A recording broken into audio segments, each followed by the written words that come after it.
আনন্দ করার চেষ্টা করলো। পূর্ণা প্রেমা দুপুরে খেয়ে ঘুম দিয়েছে। পদ্মজা মায়ের রুমে উঁকি দিল।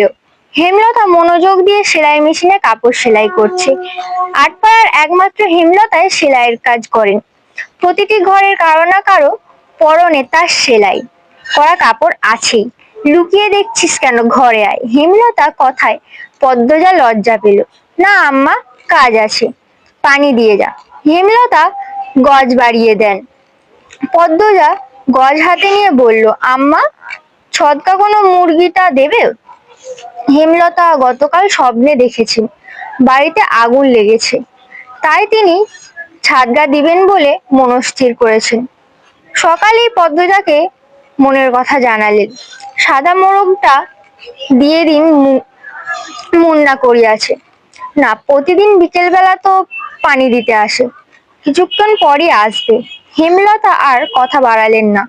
পদ্মজা কলপাড় থেকে পানি নিয়ে আসে।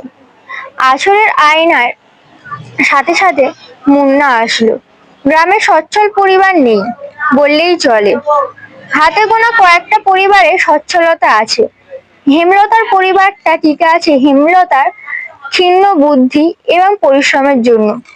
পুরো আটপাড়ার টিউবওয়েল মাত্র 5টা।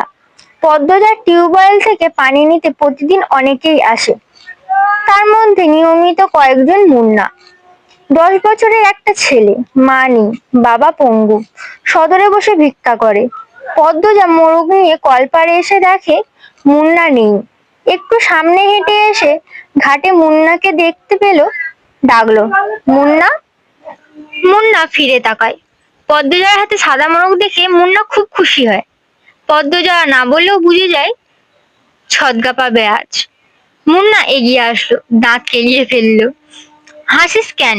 নে মোরগ, তোর আব্বাকে নিয়ে খাবি।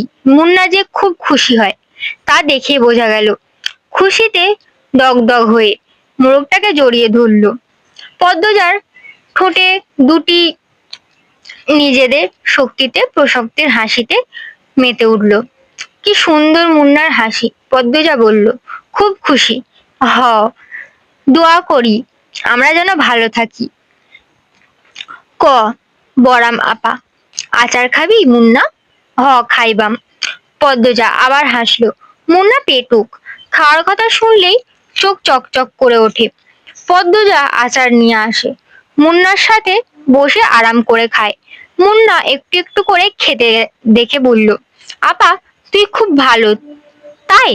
হ, বড় হইয়া তোমারে বিয়া করাম আমি।